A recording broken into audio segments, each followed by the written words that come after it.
नमस्कार, जय हिंद मेरे प्यारे साथियों जैसा कि आप लोग जानते हैं कि हम लोग इस चैनल के माध्यम से 1 मई से एक हिंदी की नई क्लास शुरू किए हुए हैं, जिस क्लास में हम लोग वर्णमाला और आपका संज्ञा ये 2 चैप्टर हम लोग समाप्त कर चुके हैं। आज की क्लास में हम लोग देखने वाले हैं सर्वनाम और उसके प्रकार। ठीक है, तो जो लोग पीछे की जितने भी क्लास चल गई हैं यानी कि वर्णमाला और संज्ञा की जो लोग नहीं देखे हैं तो इस वीडियो के डिस्क्रिप्शन में हम लिंक दिए हैं। फ्री हिंदी क्लास के नाम से एक प्लेलिस्ट है, वहां से जाकर आप चाहें तो सभी वीडियो देख सकते हैं। तो आइए फ्रेंड्स, हम लोग देख लेते हैं कि सर्वनाम कितने प्रकार के होते हैं। ठीक है, और सर्वनाम होते क्या हैं। और सबसे ज़्यादा डाउट बना रहता है सर्वनाम में, जब पूछ लेता है कि सर्वनाम के भेद या तो उसी का स्थान पर प्रकार पूछेगा, और एक पूछता है सर्वनामों की संख्या। ये 3 चीज़ पूछता है, और तीनों में अधिकतर विद्यार्थी जो होते हैं अधिकतर कन्फ्यूजन की स्थिति में रहते हैं कि कब संख्या हम बताएंगे, कब भेद बताएंगे, कब प्रकार बताएंगे, क्योंकि ये जो दोनों होता है एक ही होता है और संख्या अलग होती है। तो वही चीज़ हम लोग देखने वाले हैं कि संख्या कितनी होती है, भेद और प्रकार कितने होते हैं। तो आइए हम लोग वीडियो को शुरू करते हैं।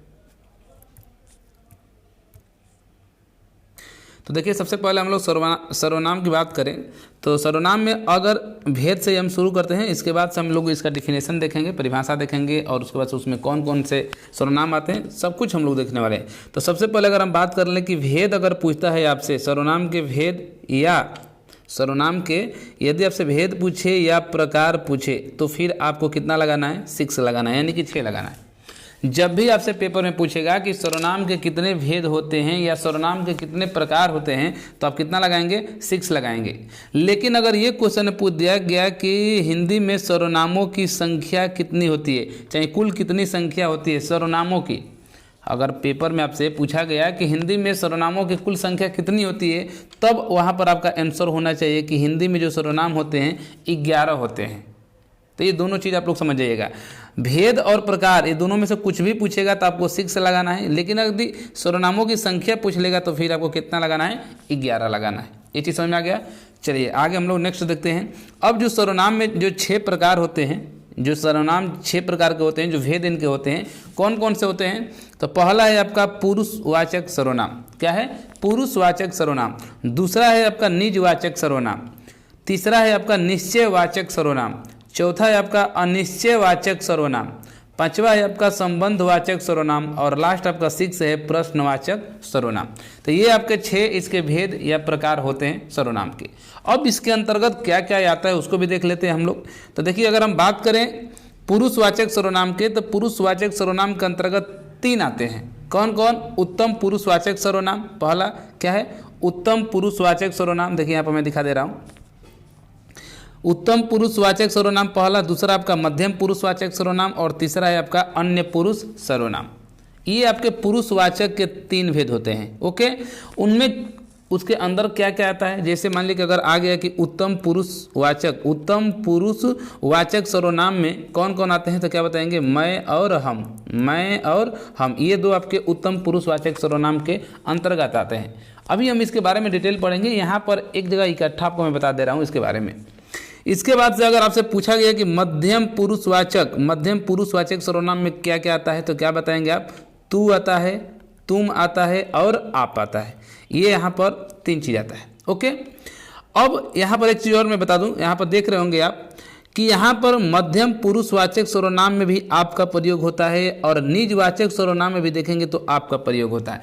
तो कैसे आप पहचान करेंगे कि कब मध्यम पुरुषवाचक सर्वनाम होगा कि कब वो निजवाचक सर्वनाम होगा। ये जो आप है अपने आप में बहुत ही खतरनाक शब्द है, क्योंकि ये हमेशा क्वेश्चन गलत करा ही देता है अधिकतर लड़कों को, क्योंकि समझ नहीं पाते हैं विद्यार्थी कि कब इसको मध्यम पुरुषवाचक सर्वनाम लगाएंगे, कब इसको हम निजवाचक सर्वनाम लगाएंगे। तो आगे हम इसको बताएंगे कि कहाँ पर इसका यूज होता है मध्यम पुरुषवाचक के लिए और कहाँ इसका यूज होता है निजवाचक के लिए। ठीक है, तो ये चीज़ हो गया। अगर अन्य पुरुषवाचक सर्वनाम पूछता है तो क्या बताएंगे, इसमें ये और वे आते हैं, ये चीज़ होता है। ओके, चलिए, तो पुरुषवाचक सर्वनाम के अंतर्गत अगर पूछा जाएगा तो कितना बताएंगे, 3 बताएंगे। उत्तम पुरुषवाचक सर्वनाम, मध्यम पुरुषवाचक सर्वनाम और अन्य पुरुषवाचक सर्वनाम। अब हम लोग देख लेते हैं दूसरा आपका है निजवाचक सर्वनाम। निजवाचक सर्वनाम में क्या क्या आएगा, तो आप आएगा, स्वयं आएगा, स्वयं अपने आप ही के लिए होता है, फिर अपने आप आएगा, और खुद आएगा। ये सबका मतलब क्या होता है, अपने आप से ही होता है। ये बात समझ में आ गया ना। चलिए, निजवाचक सर्वनाम के बाद से आता है निश्चयवाचक सर्वनाम। तो निश्चयवाचक सर्वनाम में क्या होगा, दो ही आता है, यह और वह, ये निश्चयवाचक सर्वनाम के अंतर्गत आते हैं। अनिश्चयवाचक अगर सर्वनाम की बात करें कि अनिश्चयवाचक सर्वनाम में क्या क्या आता है, तो अनिश्चयवाचक में कुछ, थोड़ा, ठीक है, कोई, ये आपके आता है अनिश्चयवाचक सर्वनाम के अंतर्गत।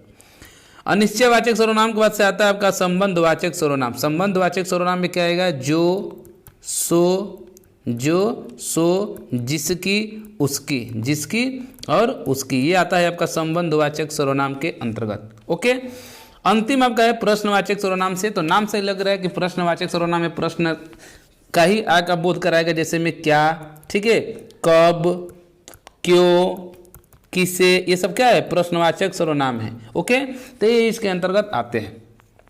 तो आशा करते हैं कि आप एक चार्ट के माध्यम से आप लोग यहीं से आप लोग बहुत कुछ सीख गए होंगे। लेकिन अब हम लोग क्या करेंगे कि इसके बारे में एक एक कर हम लोग पढ़ेंगे कि पुरुषवाचक सर्वनाम क्या होता है, निजवाचक सर्वनाम क्या होता है, निश्चयवाचक सर्वनाम क्या होता है, किस तरीके से इनका प्रयोग किया जाता है और किस तरीके से पेपर में इन टॉपिक से क्वेश्चन पूछा जाता है। ठीक है, तो सबसे पहले हम लोग यहाँ पर सर्वनाम पढ़ रहे हैं, तो सर्वनाम की हम लोग परिभाषा देख लेते हैं कि सर्वनाम की परिभाषा क्या होती है। ओके, हम लोग देखेंगे सर्वनाम की परिभाषा। सर्वनाम की परिभाषा, तो परिभाषा क्या है समझिए।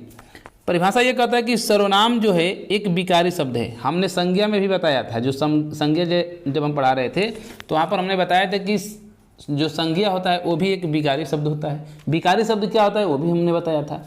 यहाँ पर भी जो आपका सर्वनाम है ये भी क्या है, एक विकारी शब्द ही है। ओके, आगे देख लेते हैं। सर्वनाम दो शब्दों से मिलकर बना है। कितने, दो शब्दों से मिलकर बना है। किस किस से, तो सर्व प्लस नाम से। सर्व प्लस नाम से, सर्व का मतलब होता है सब, सर्व का मतलब क्या होता है सब, और प्लस नाम का मतलब होता है कि किसी का भी नाम हो सकता है। सर्व का मतलब होता है सब और नाम मतलब कि किसी का भी नाम हो सकता है। यानी कि कह सकते हैं कि जो शब्द संज्ञा के स्थान पर, ध्यान दीजिएगा मेन यही पॉइंट है आपका, जो शब्द संज्ञा के स्थान पर प्रयोग में लाए जाते हैं उन्हें ही हम क्या कहते हैं, सर्वनाम कहते हैं।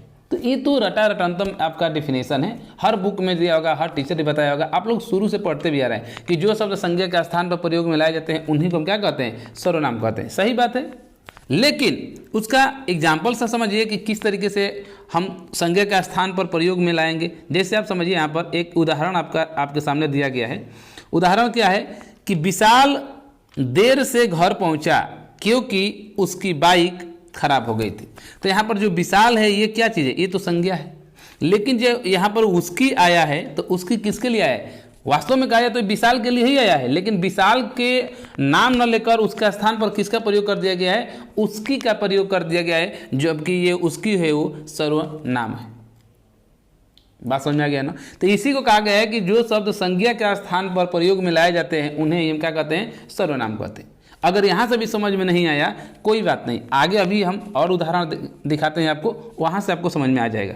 जैसे आप समझिए, सर्वनाम की भेद के बारे में बात करें तो हम ऊपर ही बता दें कि सर्वनाम के जो भेद होते हैं, भेद पूछेगा ये प्रकार पूछेगा, जो भी पूछेगा आप कितना बताएंगे, 6 ही बताएंगे। ओके, चलिए एक कर हम लोग देखेंगे। हाँ, एक चीज़ हम और बताए थे यहाँ पर कि सर्वनामों की जो संख्या होती है 11 होती है। ऊपर हमने इस चीज़ को भी बता दिया कि अगर सर्वनामों की संख्या पूछेगा तब कितना बताएंगे, 11 बताएंगे। वो 11 कौन कौन से है, तो पहला है आपका मैं, उसके बाद से तुम, उसके बाद से आप, यह, वह, जो, सो, कोई, ठीक है, कुछ, कौन और क्या। यही आपके 11 सर्वनामों की संख्या होती है।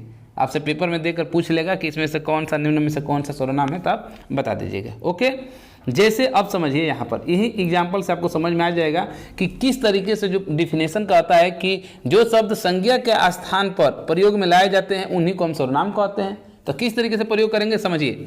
जैसे एग्जाम्पल दिया गया है कि मोहन जो है 11वीं कक्षा में पढ़ता है। उसके बाद फिर देखिए आगे लिखा गया है कि मोहन स्कूल जा रहा है। फिर लिखा गया है कि मोहन के पिताजी वकील हैं।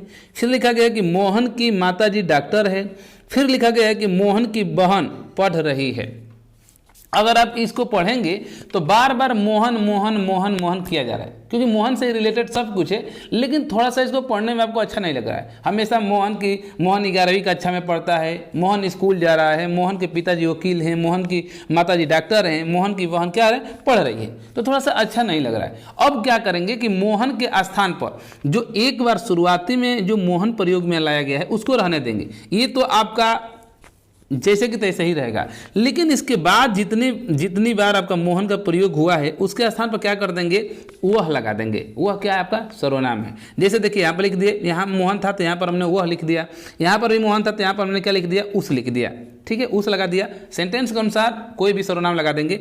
यहाँ पर मोहन के लिए यहाँ पर भी उस लगा दिया, और यहाँ पर भी मोहन के लिए उस लगा दिया। अब देखिए क्या हो गया, इसको पढ़ेंगे तो जैसे क्या कहेंगे, मोहन 11वीं कक्षा में पढ़ता है, वह स्कूल जा रहा है, तो वह यहाँ पर किसके लिए प्रयोग किया जा रहा है, मोहन को ही तो दर्शा रहा है ना। अगर हम कहें कि मोहन 11वीं कक्षा में पढ़ रहा है, ठीक है, यह पढ़ता है, वह स्कूल जा रहा है, तो वह मतलब कौन स्कूल जा रहा है, तब कहेंगे सर मोहन स्कूल जा रहा है। तो हमने मोहन नहीं यहाँ पर लिखा, लेकिन मोहन के स्थान पर हमने वह सर्वनाम लगा दिया, लेकिन वो इंडिकेट किसको कर रहा है, मोहन को ही कर रहा है। तो यही चीज होता है, परिभाषा यही कहता है कि जब संज्ञा के स्थान पर कोई अन्य शब्द का प्रयोग करते हैं वही क्या होता है, सर्वनाम होता है। आगे देख लेते हैं, मोहन के पिताजी वकील हैं, तो उसका स्थान पर मोहन के लिए हम लिख दें क्या, उसके पिताजी। ठीक है, उसके पिताजी क्या हैं, वकील हैं, तो उसके पिताजी मतलब किसके, मोहन के। आगे था कि मोहन की माताजी डॉक्टर हैं, तो हमने वहां पर क्या कर दिया, उसकी माताजी क्या हैं, डॉक्टर हैं, यानी कि उसके माताजी मतलब किसके, मोहन के। आगे तक कि मोहन की बहन पढ़ रही है, तो मोहन के स्थान पर हमने कर दिया कि उसकी बहन क्या कर रही है, पढ़ रही है। तो यही चीज होता है, संज्ञा के स्थान पर अगर हम वह, उस, ठीक है, उसके और मोहन ये नहीं लगाए होते तो यहाँ पर ये सब क्या होता है, संज्ञा ही होता है। लेकिन उसके स्थान पर हम जैसे ही क्या चीज, वह, उस इसका प्रयोग कर देते, क्या हो गया, सर्वनाम हो गया। जैसे आप नीचे आप यहाँ पर समझिएगा, यहाँ पर देखिए लिखा गया है कि वह, उसके, उसकी, उसकी। ठीक है, देख रहे हैं ना, यानी कि मोहन के लिए ही प्रयोग हुआ है। तो मोहन तो संज्ञा था, लेकिन इसके स्थान पर वह का प्रयोग कर दिया गया, उसका प्रयोग कर दिया गया, उसकी, उसकी, ये सब। तो ये सब जितने भी इसके स्थान पर प्रयोग में लाए गए ये सब क्या हैं, सर्वनाम है। आशा करते हैं कि आप लोग समझ गए होंगे। ठीक है, चलिए, अगर ये चीज़ समझ गए तो अब हम लोग शुरू करते हैं एक एक करके, कि सबसे पहले हम लोग पुरुषवाचक सर्वनाम देखेंगे, ठीक है, उसके बाद से निजवाचक सर्वनाम देखेंगे। इस तरीके से एक एक कर हम लोग क्या करेंगे, पढ़ेंगे। तो सबसे पहले हम लोग बात करते हैं यहाँ पर पुरुषवाचक सर्वनाम की। पुरुषवाचक सर्वनाम होता क्या है, देखते हैं। तो इसका परिभाषा क्या है, समझ लीजिएगा। पहले परिभाषा समझ ली, उसके बाद से हम आपको चुटकी में याद करा देंगे कि पुरुषवाचक सर्वनाम क्या होता है। ठीक है, इस तरीके से। तो देखिए, पुरुषवाचक सर्वनाम की अगर हम बात करें तो जो सर्वनाम स्त्री या पुरुष के नाम के बदले आते हैं, जो सर्वनाम स्त्री या पुरुष के नाम के बदले आते हैं, अथवा जो बोलने वाला होता है या पढ़ने वाला या लिखने वाला या किसी अन्य व्यक्ति के लिए जो सर्वनाम प्रयोग में लाए जाते हैं, उन्हें हम क्या कहते हैं, पुरुषवाचक सर्वनाम कहते हैं। बात समझ में आ गया ना, नहीं समझ में आ गया, अभी हम समझा देंगे कि क्या होता है। डिफिनेशन एक बार फिर देख लीजिए कि जो सर्वनाम स्त्री या पुरुष के नाम के बदले आते हैं, अथवा जो बोलने वाला होता है या जो पढ़ने वाला होता है या जो लिखने वाला होता है या किसी अन्य व्यक्ति के लिए जो सर्वनाम प्रयोग में लाए जाते हैं, उन्हें ही हम क्या कहते हैं, पुरुषवाचक सर्वनाम कहते हैं। अब पुरुषवाचक सर्वनाम के 3 भेद होते हैं। क्या होते हैं, पुरुषवाचक सर्वनाम के 3 भेद होते हैं। कौन कौन से होते हैं, देख लेते हैं। तो सबसे पहला होता है आपका उत्तम पुरुष सर्वनाम, हमने ऊपर ही बता दिया। ठीक है, तो पहला होता है आपका उत्तम पुरुषवाचक सर्वनाम। ये आपका पहला आपका होता है उत्तम पुरुषवाचक सर्वनाम। ये क्या होता है, समझिए। वक्ता अर्थात बोलने वाला या लेखक अपने से संबंध रखने के लिए जिन सर्वनामों का प्रयोग करता है, उसे ही हम क्या कहते हैं, उत्तम पुरुषवाचक सर्वनाम कहते हैं। वक्ता मतलब जो बोल रहा है या जो लिख रहा है, खुद अपने से संबंध रखने के लिए जिन भी सर्वनाम का प्रयोग करेगा, वही क्या होगा, उत्तम पुरुषवाचक सर्वनाम होगा। जैसे हम हैं, खुद पढ़ा रहे हैं, हम बोल रहे हैं ना, बोल रहे हैं, तो अपने लिए मैं अपने लिए जो सर्वनाम का प्रयोग करूंगा, जैसे मेरा नाम है तो नाम तो रखेंगे तो वो हो जाएगा आपका संज्ञा, होगा कि नहीं। लेकिन अपने स्थान पर कोई अगर हम सर्वनाम का प्रयोग कर देंगे तो वहीं क्या हो जाएगा, सर्वनाम होगा। लेकिन खुद अपने लिए क्या क्या प्रयोग कर सकते हैं, तो अपने लिए हम कह सकते हैं कि मैं या तो हम, यही तो कर सकते हैं ना। अपने के लिए, खुद के लिए अगर बोलना होगा तो क्या बोलेंगे, मैं या हम। तो यही चीज़ ये कह रहा है कि वक्ता अर्थात बोलने वाले या लेखक अपने से संबंध रखने के लिए जिन सर्वनामों का प्रयोग करता है उसे ही उत्तम पुरुषवाचक सर्वनाम कहते हैं। और इसमें उत्तम पुरुषवाचक सर्वनाम में दो ही आता है, मैं और हम। पेपर में आएगा कि मैं किस प्रकार का सर्वनाम है, तो आप बताएंगे कि उत्तम पुरुषवाचक सर्वनाम है।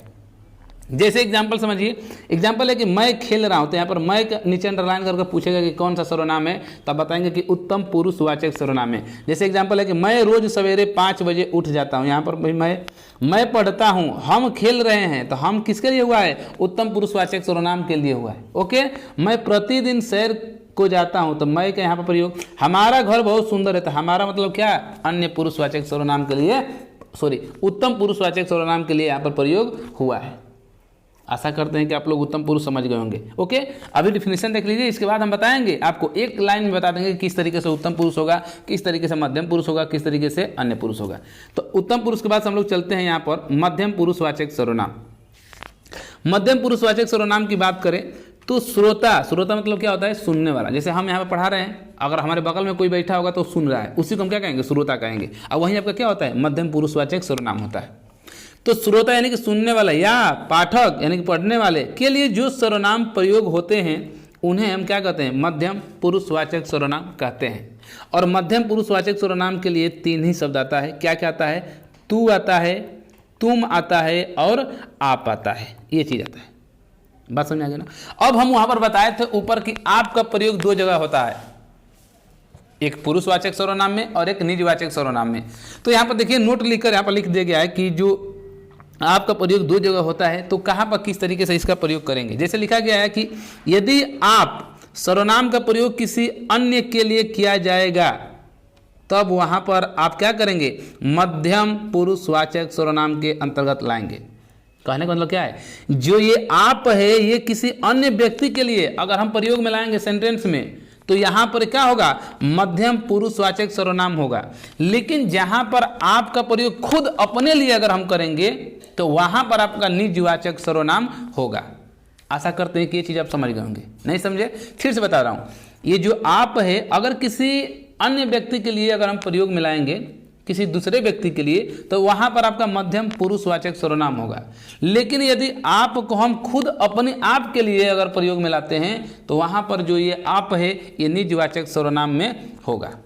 सही है, चलिए देख लेते हैं इसका एग्जाम्पल में जैसे तू भी खेल, हमने बताया कि मध्यम पुरुषवाचक सर्वनाम में क्या क्या आता है, तू आता है, तुम आता है और आप आता है। तो इसका एग्जाम्पल देख लेते हैं। जैसे एग्जाम्पल है कि तू भी खेल, तो यहाँ पर तू किसके लिए आया है, वही तू आप स्कूल देर से आया, तू भी खेलो, आप भोजन करें, तुम्हारे पिताजी आ रहे हैं, तू छुट्टियों में कहाँ जाएगा, तू अपना कार्य नहीं करते।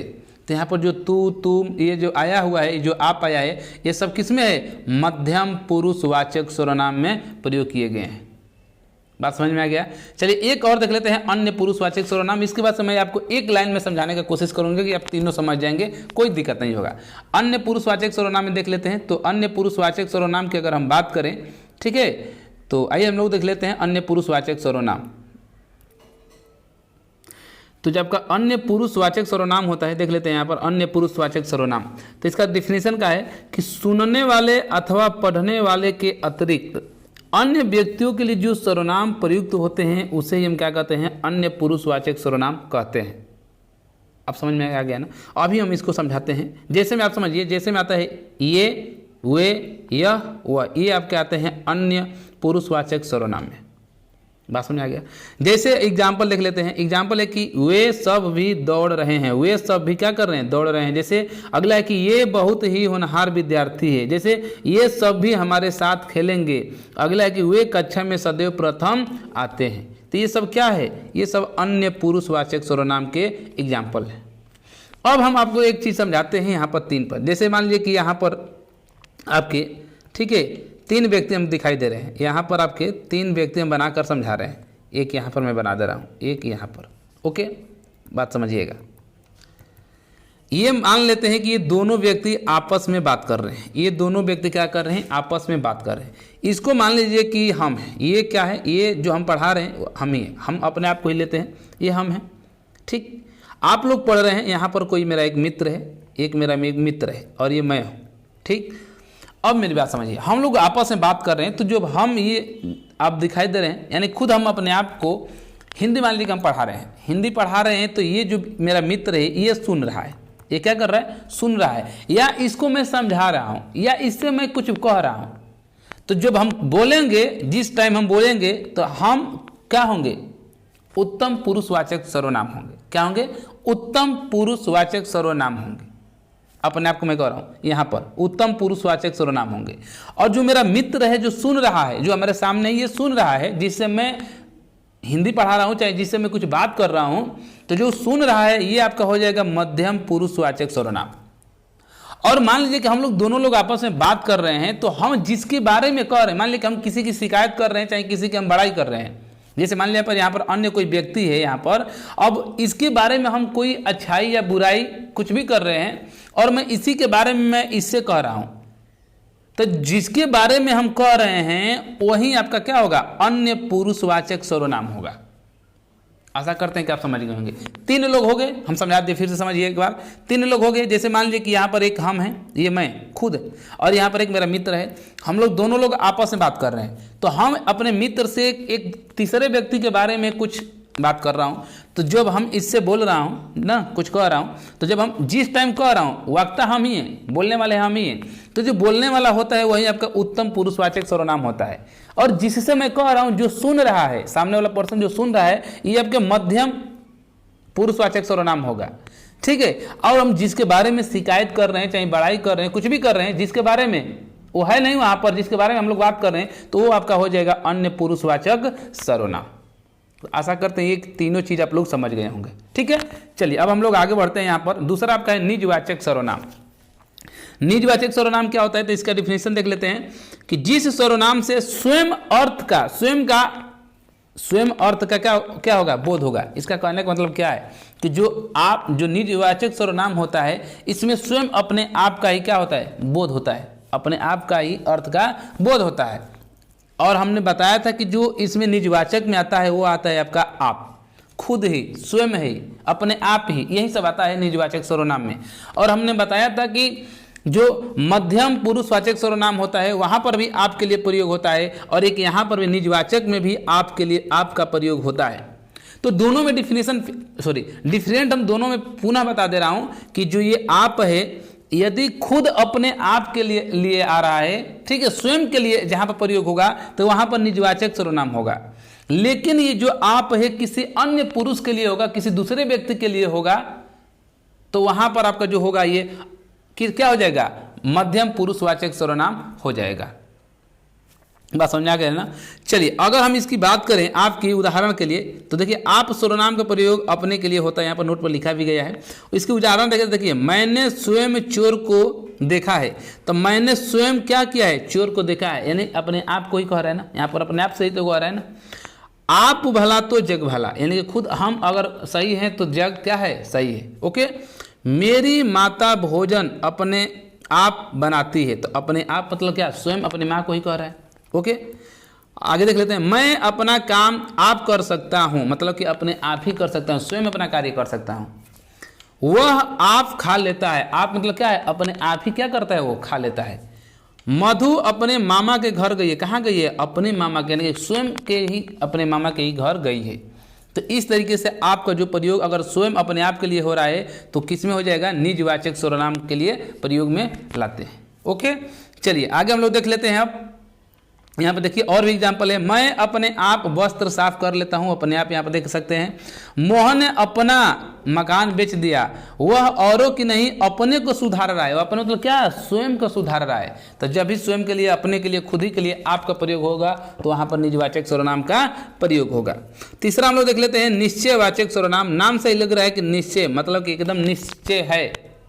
तो इसका अगर परिभाषा देखा जाए तो जो सर्वनाम पास या दूर की, क्या है, जो सर्वनाम पास या दूर की, ओके, जो सर्वनाम पास या दूर की, जो सर्वनाम पास या दूर की किसी निश्चित वस्तु का बोध कराते हैं उन्हें ही हम निश्चयवाचक सर्वनाम कहते हैं। मतलब कोई पास में हो या, ठीक है, कोई पास में हो या दूर में हो, कोई एक वस्तु है और वो निश्चित वस्तु है और उसी का जब ये बोध कराएंगे तो ऐसे जितने भी शब्द होंगे ये सब सारे निश्चयवाचक सर्वनाम कहलाएंगे। ठीक है, और देखिए यहाँ पर लिखा है कि इसे ही संकेतवाचक सर्वनाम भी कहते हैं। ध्यान दीजिएगा कि कहीं कहीं बुक में दिया भी होगा कि निश्चयवाचक सर्वनाम को ही संकेतवाचक सर्वनाम कहते हैं। ओके, एग्जाम्पल में क्या आता है, जैसे यह वह, यह किसके लिए होता है, पास के वस्तुओं के लिए यह का प्रयोग किया जाता है, और वह किसके लिए, तो दूर के वस्तुओं के लिए प्रयोग किया जाता है। बात समझ आ गया। चलिए इसका एक उदाहरण देख लेते हैं। उदाहरण है जैसे कि यह उपयोगी साधन है, तो यह क्या है, यहाँ पर आपका यह हो गया। वह वहाँ खेल रहा है, तो यहाँ पर यह का प्रयोग, वह का प्रयोग हुआ है। वह मेरी पुस्तक है, वह बहुत बुरा है, ये मेरे हथियार हैं, वह बहुत सुंदर है, वह उनकी मेज है। तो यहाँ पर जितने भी ये सब आए हुए हैं ये किसके लिए प्रयोग हुए हैं, निश्चयवाचक सर्वनाम के लिए प्रयोग में आए हुए हैं। तो ध्यान रखिएगा कि निश्चयवाचक में यह और वह, ठीक है, आता है, यानी कि पास और दूर के वस्तुओं के लिए। ओके, एग्जाम्पल देख लिए। अगला देख लेते हैं, चौथा आपका है आपका अनिश्चयवाचक सर्वनाम। तो अनिश्चयवाचक सर्वनाम में क्या होगा, इससे पहले हम लोग निश्चयवाचक देखे। अब अनिश्चयवाचक सर्वनाम में होता है कि जिस सर्वनाम से किसी निश्चित वस्तु का बोध न हो, यानी फिक्स नहीं होगा, यहाँ पर कोई निश्चित नहीं होगा किसी भी वस्तु का, मतलब कि निश्चितता नहीं होगा वहाँ पर। अगर ऐसे भी जितने भी होंगे ये सारे अनिश्चयवाचक सर्वनाम में होंगे। जैसे में कोई, कुछ, बहुत, थोड़ा, इनका कुछ, अब कोई अगर हम बोल दें कि कोई आया है, कोई मतलब क्या, कुछ नहीं, कौन आया है फिक्स तो है नहीं। कुछ, जैसे मान लीजिए कुछ दूध दे दीजिए, तो कुछ दूध मतलब क्या, उसका निश्चित नहीं है ना, कुछ बोल रहा है तो कुछ में कितना होगा, कोई फिक्स नहीं है। बहुत बड़ा आदमी, तो बहुत बड़ा आदमी तो कितना बड़ा, इसका कोई फिक्स है नहीं। इस तरीके से जो भी आते हैं सब अनिश्चयवाचक सर्वनाम में होते हैं। एग्जाम्पल देख लेते हैं। एग्जाम्पल में जैसे कि कोई आ रहा है, कोई आ रहा है मतलब कौन आ रहा है, कोई फिक्स नहीं है, निश्चित नहीं है ना। कोई रो रहा है, कोई रो रहा है तो कोई भी हो सकता है ना, निश्चित है नहीं कि कौन रो रहा है। वहीं अगर बोल देता कि वह रो रहा है तो निश्चित हो जाता कि नहीं वह रो रहा है, दिखा रहा है, प्रदर्शित कर रहा है। लेकिन यहाँ बोल रहा है कि कोई रो रहा है, यानी कि कोई उसका निश्चित नहीं है, यानी कि अनिश्चित है। आगे देखते हैं, कुछ दे दीजिए, कुछ दे दीजिए मतलब कितना दे दे, कोई फिक्स है नहीं है। तुम्हारे जैसे मैंने बहुत देखे हैं, बहुत देखे हैं तुम्हारे जैसे। ओके, खाने में कुछ कमी है, खाने में क्या है, कुछ कमी है। दूध में कुछ पड़ा है, दरवाजे पर कोई खड़ा है, कौन खड़ा है फिक्स नहीं है, यानी कि अनिश्चित है। आज हम किसी को कुछ नहीं कह सकते। तो ये जितने भी एग्जाम्पल देख रहे हैं यहाँ पर, कोई, कुछ दिख रहे हैं ना, कोई, कुछ, जितना भी यहाँ पर आया हुआ है ये सब किसके लिए आया हुआ है, अनिश्चयवाचक सर्वनाम के लिए, अनिश्चयवाचक सर्वनाम के लिए। यानी आपको याद रखना है क्या, कोई, कुछ, बहुत, थोड़ा, ये जो भी आएंगे अनिश्चयवाचक सर्वनाम में आएंगे। ओके, अंतिम देख लेते हैं आपका यहाँ पर संबंधवाचक सर्वनाम। नाम से ही लग रहा है संबंध, संबंध आप लोग जानते हैं, रिलेशन। चलिए इसका अगर हम डिफिनेशन देखें तो जिस सर्वनाम से दो भिन्न बातों के संबंध का बोध होगा, क्या है, जिस सर्वनाम से दो भिन्न बातों के संबंध का बोध हो उसे ही संबंधवाचक सर्वनाम कहते हैं। नहीं समझ आया, कोई बात नहीं, नीचे देख लीजिए। जो प्रधान वाक्यों से आश्रित वाक्यों का संबंध जोड़ते हैं, मतलब कि जो एक मुख्य आपका वाक्य होगा और उससे रिलेटेड जो भी एक उस पर निर्भर या आश्रित जो वाक्य होंगे उन दोनों को जोड़ने का काम करते हैं जो भी सर्वनाम। तो ऐसे सर्वनामों को हम क्या कहेंगे, संबंधवाचक सर्वनाम कहेंगे। जैसे जो, सो, जैसा, वैसा, जिसकी, उसकी, ये सब क्या हैं, संबंधवाचक सर्वनाम है। ओके, तो देख लेते हैं एग्जाम्पल इसका किस तरीके से प्रयोग में आता है। जैसे उदाहरण के रूप में कहा जाए कि जो करेगा सो भरेगा। देखिए ये आपका जो करेगा अलग है सेंटेंस, सो भरेगा अलग है, दोनों का जोड़ने का काम जो और सो क्या कर रहे हैं, तो यही कहा गया है। ओके, जो कर्म करेगा फल उसी को मिलेगा। तो यहाँ पर देख रहे हैं ना जो का प्रयोग। जैसा तुम करोगे वैसा मैं करूँगा, यानी कि यहाँ पर देख रहे हैं जैसा है वैसा, ये सब क्या है, संबंधित तो है ना। जिसकी लाठी उसकी भैंस पूछा जाता है। ये सब जितने भी एग्जाम्पल दिख रहे हैं ना, ये सारे क्वेश्चन किसी न किसी पेपर में पूछे गए हैं। ओके, जो बोगे सो काटोगे, जो सो यहाँ पर देख रहे हैं। जो आया है जो जाएगा, जो आया है जो जाएगा यह परम सत्य है। तो यहाँ पर जो भी देख रहे हैं जो, सो, जो, ठीक है, जैसा, वैसा, जिसकी, उसकी, जो, सो, हाँ, जो, ये जो देख रहे हैं ना ये सब किसके उदाहरण हैं। तो आप कहेंगे सर ये तो सब संबंधवाचक सर्वनाम के ही एग्जाम्पल है। तो आशा करते हैं कि आप लोग समझ गए होंगे। ठीक है, चलिए अंतिम एक देख लेते हैं, आपका प्रश्नवाचक सर्वनाम क्या होता है। तो नाम से भी लग रहा है कि प्रश्नवाचक सर्वनाम क्या हो सकता है। तो परिभाषा देखते हैं कि जिस सर्वनाम से किसी व्यक्ति, व्यापार, घटना आदि के बारे में प्रश्न पूछे जाने का बोध होगा। बस इतना ही समझिए कि जहां पर प्रश्न पूछने का बोध होगा उसी को हम क्या कहेंगे, प्रश्नवाचक सर्वनाम कहेंगे। बात समझ आ गया ना। जैसे एग्जांपल में क्या, कब, क्यों, किसे, सब क्या है, सब प्रश्न पूछने के काम में आते हैं ना। तो जितने भी आते हैं सब, ये सब क्या होते हैं, प्रश्नवाचक सर्वनाम कहलाते हैं। जैसे एग्जांपल देख लेते हैं। एग्जांपल है कि बाहर देखो कौन आया है। बाहर देखो कौन आया है, यहाँ पर कौन क्या है, यहाँ पर देख रहे हैं जो कौन है ये प्रश्नवाचक सर्वनाम है ना। बाहर देखो कौन आया है, प्रश्नवाचक सर्वनाम। भैया तुम्हें क्या चाहिए, क्या यहाँ पर क्या है, प्रश्नवाचक सर्वनाम। कौन शोर मचा रहा है, कौन क्या है, प्रश्नवाचक सर्वनाम। तुम कब आओगे, यहाँ पर कब क्या है, प्रश्नवाचक सर्वनाम। क्या राम पास हो जाएगा, इस तरीके से जो भी देख रहे हैं। कानपुर से क्या लाना है, तो यहाँ पर क्या हो जाएगा। विद्यालय में कौन जा रहा है, मास्टर जी का क्या नाम है। किसे घर भेजूं समझ नहीं आ रहा है। तो जो देख रहे हैं, जितने भी हाईलाइट कर रहे हैं, ये सब क्या हैं, ठीक है। तो ये जितने भी होते हैं ये सब प्रश्नवाचक सर्वनाम होते हैं। तो आप एग्जाम्पल भी देख लिए, ठीक है, और उसके परिभाषा भी देख लिए। अब हम लोग यहाँ से सर्वनाम पढ़ चुके हैं। नेक्स्ट वाली वीडियो में आप लोग इस सर्वनाम को अच्छे से एक बार पुनः रिवीजन कर लीजिएगा। जो समझ में नहीं आएगा कमेंट कर या टेलीग्राम पर मैसेज कर आप पूछ सकते हैं। नेक्स्ट वाली वीडियो जो जब आएगी तो सर्वनाम से रिलेटेड जितने भी क्वेश्चन आपके पूछे गए हैं, जितने भी क्वेश्चन आपके प्रीवियस ईयर में पूछे गए हैं, सारे क्वेश्चन को लेकर मैं आऊँगा नेक्स्ट वाली वीडियो में। लगभग 100 क्वेश्चन आपके होंगे, ठीक है। तो आप लोग सर्वनाम को एक बार जरूर पढ़िएगा, तभी आपको वो सेट सॉल्व करने में अच्छा लगेगा और समझ में भी आएगा और आप लोग सॉल्व भी कर लेंगे। तो ठीक है फ्रेंड्स, आज की वीडियो बस यहीं तक रखते हैं। वीडियो आपको कैसी लगी है, वीडियो अगर अच्छी लगी है, लाइक नहीं किए अभी तक तो वीडियो को लाइक जरूर कर लें। चैनल पर पहली बार आए हैं, चैनल को अभी तक सब्सक्राइब नहीं किए हैं तो जरूर सब्सक्राइब कर लीजिए और वीडियो को अपने दोस्त, मित्र या जितने भी लोग हैं अपने ग्रुप में शेयर कीजिए ताकि और भी लोग जुड़े। ओके, हाँ एक चीज़ है, अगर किसी को इसमें किसी भी प्रकार की अगर समस्या है तो आप टेलीग्राम पर मैसेज कर सकते हैं पर्सनली वहाँ पर, या व्हाट्सअप का जो ग्रुप है वहाँ से जुड़कर आप पर्सनली हमको मैसेज कर सकते हैं। अगर बात करना चाहते हैं तो व्हाट्सअप पर मैसेज करके भी हमसे बात कर सकते हैं, कुछ पूछ सकते हैं। अगर कुछ वीडियो में सुझाव देना है तो भी आप सुझाव दे सकते हैं। ओके, ठीक है, धन्यवाद।